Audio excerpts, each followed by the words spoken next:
It's your boy Wandering Winder, continuing the series on openings in Dominion. Today I want to look at transport. It's a little bit complicated, so I'm going to leave it on the screen for a little bit and explain it. Basically, you spend 3. You can either exile an action from the supply or put an action card you have exiled um, on top of your deck. So any action card that's in exile doesn't have to have been from transport. And the first half, if you're only exiling an action from the supply, uh, you can get it back the normal way with cards in exile. It is not only about transporting it out. So it's not any different from any other exile. So for instance, if for whatever reason I wanted to open Double Fishing Village and do it via transport, I could do it that way, right? Oh, I have 2 fishing villages now. I don't know why I'd want to do it with Fishing Village in particular. It's just what happened to be on the board here. But yeah, you can do that instead. That comes up more if I'm spending 3 to get an expensive card that I couldn't buy now, and then later I have the money to be able to buy it. Or, for instance, instead of Fishing Village, something that I might want to do would be to exile, say, an Overlord, so I can get 2 copies of a very expensive card before I shuffle, even on turn 1. Overlord is the big thing to look for there, but depending on what your opening split is like, you might be able to do something similar with Baker Token or Borrow, or if I have shelters in certain ways. There's various ways of sometimes hitting 3-5, and you could do transport a 5, buy a 5, have 2 copies of the 5 cost going into turn 3. So that's something to keep an eye out on. You can also, if you have 3-4 exactly, you can transport a 4 cost on turn 1 and then buy it on turn 2 and have 2 4 costs going into your shuffle on turn 3. That's not something that comes up very often, that you do very often, just because, well, first of all, you need exactly 3-4. That doesn't happen all that often. Second of all, there aren't that many 4 costs that you particularly want 2 copies of. So, yeah, that's part of the reason why you don't see it happening very often. 2 copies of the 4 cost as opposed to just, opening Lackey's Moneylender or something, whatever. And then the biggest reason is that transport is on the board, and transport lets you do a lot of really, really good openings, like the Double Overlord opening, but like some others that we're going to see as well. So that's one set of things to know with transport. There's more to know with transport too. If you open something like Silver Silver, it's going to greatly increase your chances of getting double 5 transport, right?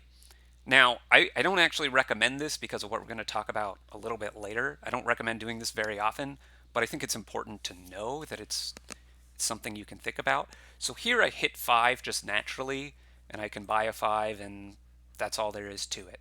But a lot of times on Silver Silver, you're not going to hit 5 on turn 3, right? Most of the time, you don't hit 5 exactly on turn 3. You hit it on 3 or 4 usually, but not always on turn 3. If you hit 3 or 4 on turn 3 there, you're still pretty likely to be able to transport a 5 and then get the 5. And depending on what amount of money you hit, you might be able to do the same thing with a 6 too, right? This might be more relevant if you're trying to hit Altar quickly or maybe Artisan quickly. You can get a second copy, right? So if I would end up with on turn 3, if I've opened Silver Silver and I end up with a hand on turn 3 of Copper, Copper, Copper, Estate, Estate, then I'm over 95% to hit 5 the next turn. So if I transport a 5, I'm very likely to end up with 2 5s. And I'm 57% to end up with 6 next turn if I get Copper, Copper, Copper, Estate, Estate. So I could try to transport one of those cards. And at that point, with my 3 money, I may not have much better of a choice.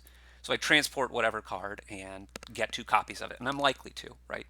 If I have Copper, Silver, Estate, Estate, Estate on turn 3, then I'm 100% to hit 5 because all of my estates are gone. I'm going to hit 5 coppers or 4 coppers and a silver. So I can for sure transport a 5 cost and then have 2 copies of it. Or I could go for a 6 cost if I wanted to do that. Transport a 6 cost, and I'm 71% to hit 6 on turn 4. Now, I will note I wouldn't recommend transporting this particular 6 cost because, well, it's just going to give you an extra village that's expensive. Because the border village effect is on gain, when you're getting something out of exile, you're not gaining it. So keep that in mind. Yeah, the chances are a little bit worse if you would hit 4 coppers in an estate. You're only 2/3 to hit 5 the next turn, right? If this would have been my turn 3 hand, I'm only 2/3 to hit 5 the next turn, 1/3 to hit 6. If instead I would have 4 money via silver, copper, copper, estate, then I'm 76% to hit 5 the next turn, only 24% to hit 6. If I would have the rare case of silver, silver, estate, then obviously you're going to hit 5 the next turn because your next hand is going to be exactly 5 coppers. And obviously you're not going to hit 6 because your next hand is going to be 5 coppers. So this is something that you can consider, particularly if you want multiple copies of a 6 cost card, is opening like normal and then on turn 3 transporting the 6 cost. If I was going all out for getting a bunch of nobles here, then you could go after that. I don't know that I would recommend doing that very often. Like I said, the big cases that you might want to do that would be altar first and foremost, artisan potentially, maybe goons depending on what the rest of the board is, but probably not. Also, you probably wouldn't want to have super strong 5s floating around if that's what you're going for. Although, right, you're fairly likely to hit double 5 opening this way anyway, so it's a consideration if the 5s are medium. However, I think what my typically preferred opening is, well, I guess there's 2 things we need to cover yet. It's going to be one of the two next things is going to be my preferred opening, which is either transport a 5 cost and then transport it to the top of your deck. So depending on the 5 cost, you really want to play it on turn 3. You can for sure play it on turn 3 if you do this double transport trick and get it on top of your deck. That's going to be very good if the 5 cost is a deck control card, particularly if it draws or sees more than one card. So something like Witch or Recruiter or Sentry. You play it on turn 3 and you shuffle at the end of turn 3, so you're at a new shuffle on turn 4. Very strong to transport to the top. Or if the card is very expensive, right, Forge or something, you're not going to be able to buy it for quite a long time. Go ahead and transport it to the top. So that's something to be aware of. That can be a very strong opening. And for a lot of 5s, or if it's an attack, right, which fits both the drawing and the attack buckets. But you might want to transport Mountebank to the top or something like that. Margrave also fits both buckets, but I'm sure there are other attacks that you might particularly want to have on exactly turn 3. Double transport could be a good thing to do. However, something that I think worth noting is transporting once and taking like a silver. It doesn't have to be a silver, could be any card that's reasonably good on turns 3 and 4. So, any of your moats, your lackeys, your poachers, your anything like that, right? Any card that's reasonably good on turns 3 and 4, you could open with that and a transport, assuming you can afford both. And the plan there, depending on the 5, right? Presumably you're transporting a 5 here. And depending on the 5 that it is that you're transporting, you either want to double transport or you want to potentially do this instead. So first of all, this is the bad case for this plan. You hit 2 coppers and 3 estates on turn 3. This only happens like 4.5% of the time, though, so it's very unlikely to happen. So you're pretty safe. And actually, this isn't even that bad of a case because given that I hit this on turn 3, I'm for sure hitting 5 next turn. There's no combination of these 6 cards, which doesn't make 5 money. So I will end up with turn 4 with a silver and 2 copies of the 5 cost in my deck if I opened this way. Um, if if what I hit is 2 here. Now, if I hit 5, then that's also going to be true, right? If I would have hit 5 on this turn, I can buy the 5. I have 2 copies of it, right? So I can do that, and then I get 2 copies of it, and I get to, right, if I, assuming I hit 3 the next turn, then I can do whatever I want to do with that, transport something else, what have you. So that can be good. But there's also a chance that I hit 3 or 4 on this turn, and well, in that case, I could just transport the card to the top of my deck, play it on turn 4.